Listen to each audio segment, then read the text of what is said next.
Après la Birmanie, c'est direction la Thaïlande. On se lève assez tôt le matin, à 4 h, pour prendre un taxi et faire 4 heures de route pour se rendre à la frontière thaïlandaise. Le taxi nous dépose au pied d'un pont, parce qu'en fait la frontière entre la Thaïlande et la Birmanie, c'est un fleuve, et du coup pour rejoindre la Thaïlande, on doit emprunter un pont. Donc ça s'appelle le pont de l'amitié Birmanie-Thaïlande.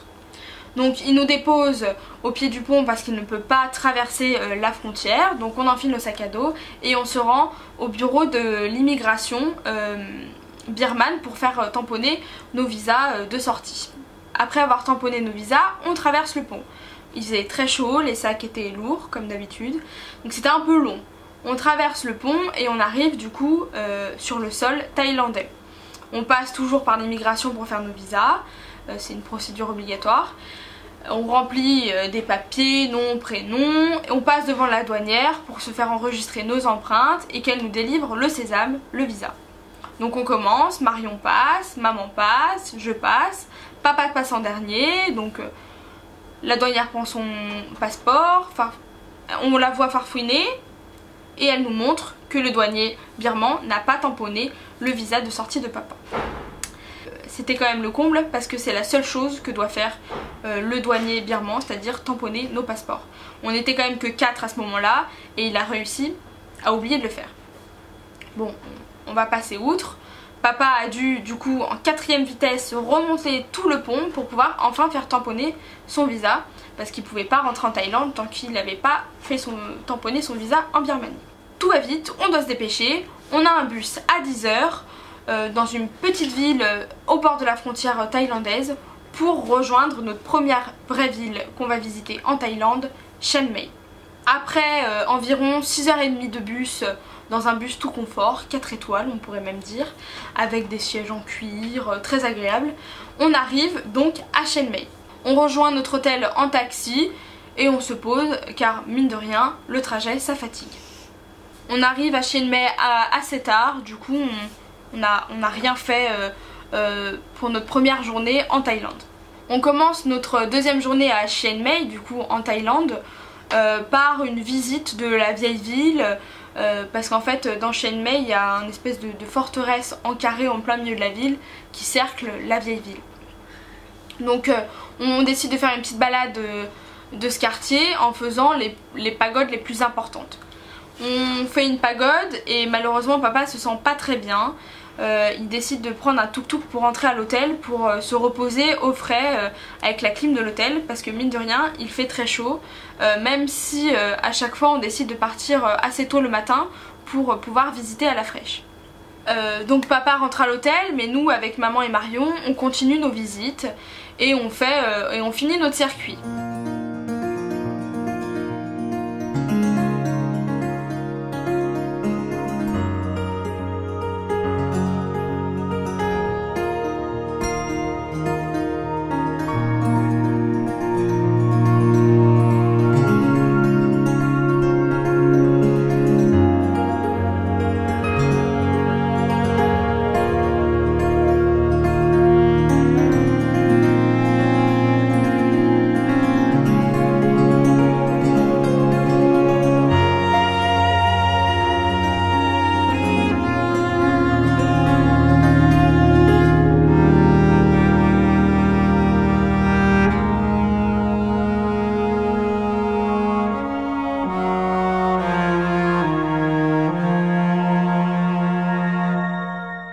Décide de prendre un petit sandwich pour manger à l'hôtel pour quand même aller rejoindre papa pour pas le laisser tout seul.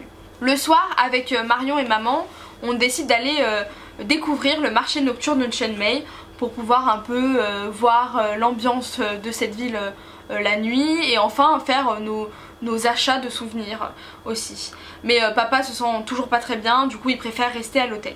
Pour notre 3e jour en Thaïlande, ça se passe pas aussi bien que prévu.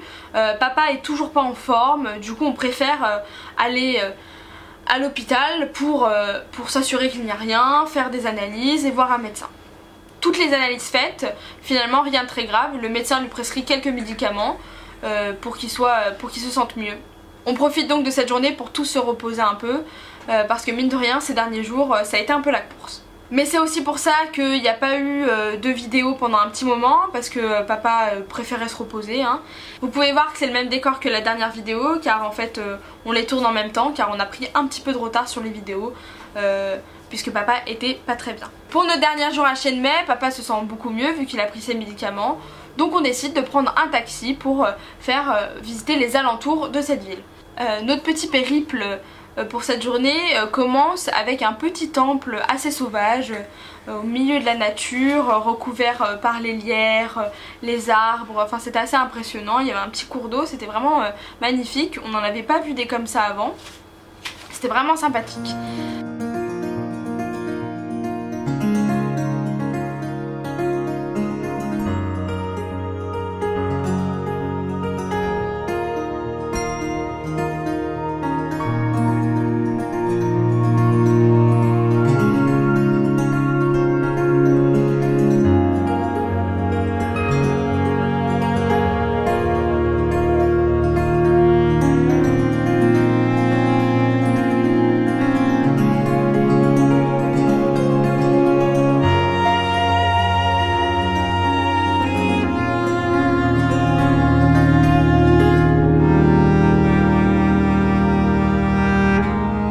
Et après ça, on prend la route de la pagode la plus importante de la région. Enfin, c'est une pagode immense qui se trouve en haut d'une montagne. Donc en fait, on peut s'y rendre par deux moyens, hein. Déjà, on prend la voiture et en fait, soit on prend les escaliers pour finir le trajet, soit on prend le funiculaire pour monter jusqu'en haut. Vous nous connaissez, pas des très grands sportifs. On a préféré prendre le funiculaire. Donc on a pris le funiculaire et on est arrivé dans la pagode. C'était assez impressionnant parce que comme toujours les pagodes sont vraiment dorées, mais énormément dorées. Je crois que j'ai jamais vu autant d'or de ma vie. Et vu que cette pagode est l'une des plus importantes du nord de la Thaïlande, il y avait vraiment énormément de monde. Donc c'était, ça nous changeait de la Birmanie où il y avait vraiment pas beaucoup de touristes.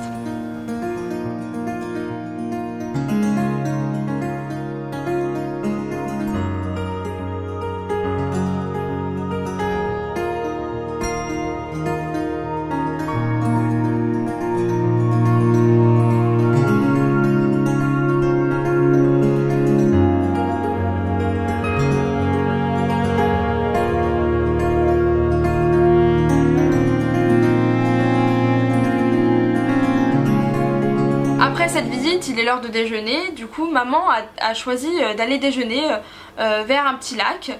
Donc en fait, tout autour de ce lac, il y a des petites maisonnettes sur pilotis en fait qui bordent le lac. Et c'est des restaurants. Donc en fait, on peut manger au bord du lac, limite avec les pieds dans l'eau. Donc on a pu manger des choses en plus très traditionnelles. Moi j'ai pris des frites parce que on n'est pas très aventurière, même avec Marion on n'est pas super aventurière, hein, on a un peu peur de tomber malade, du coup on préfère prendre des frites. Mais oui, papa et maman ont pris du poisson parce qu'on était quand même au bord de l'eau. Après ça on se rend vers des cascades. Malheureusement il n'y avait pas énormément d'eau, mais bon c'était sympathique quand même. Et en fait c'était des cascades sur plusieurs niveaux, donc en fait on devait grimper à côté de la cascade pour pouvoir à chaque fois voir un niveau différent.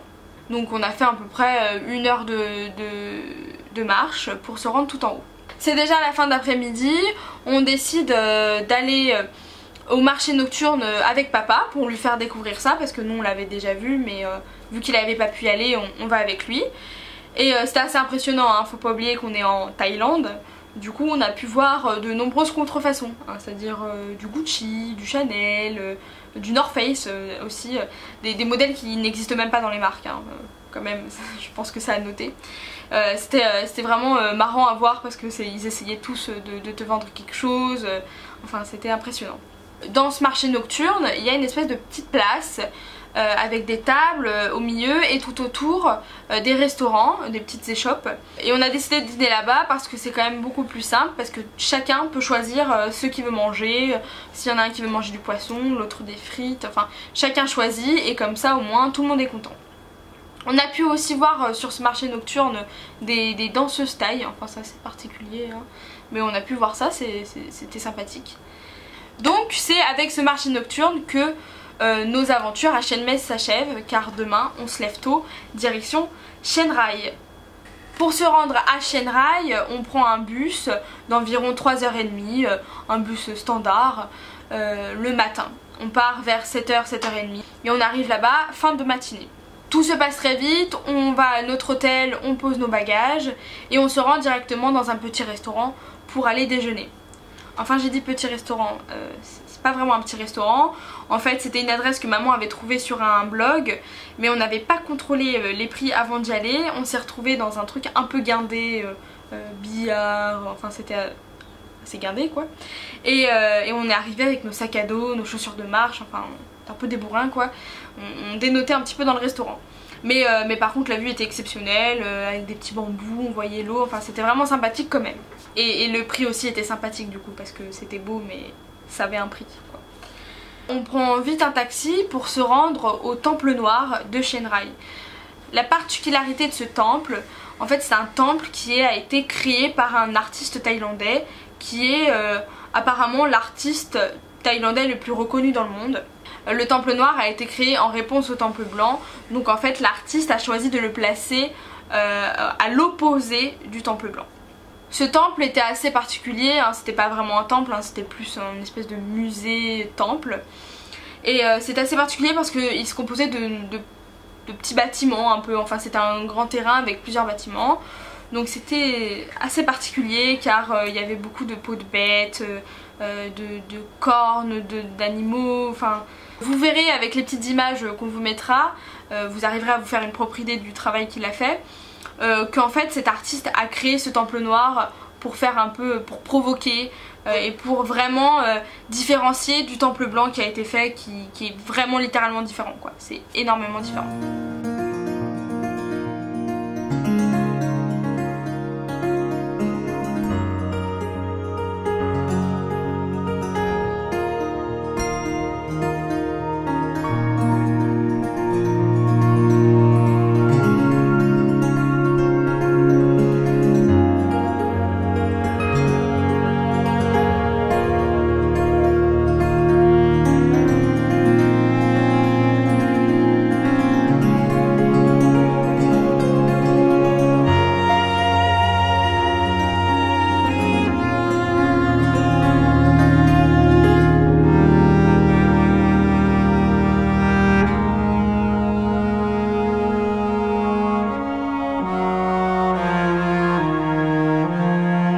Donc après ce temple noir, forcément on a visité le temple blanc à l'opposé de la ville et c'est carrément différent, c'est vraiment différent.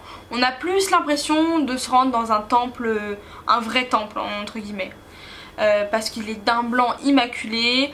On voit, en fait c'est plein de petits détails dans ce temple, c'est à dire que quand on le regarde de loin on a l'impression d'avoir un temple parfaitement normal, et en fait quand on s'approche de la façade, quand on s'approche des petits détails, on se rend compte qu'il y a un doigt sur la sculpture, enfin il y a des petits yeux, c'est vraiment particulier.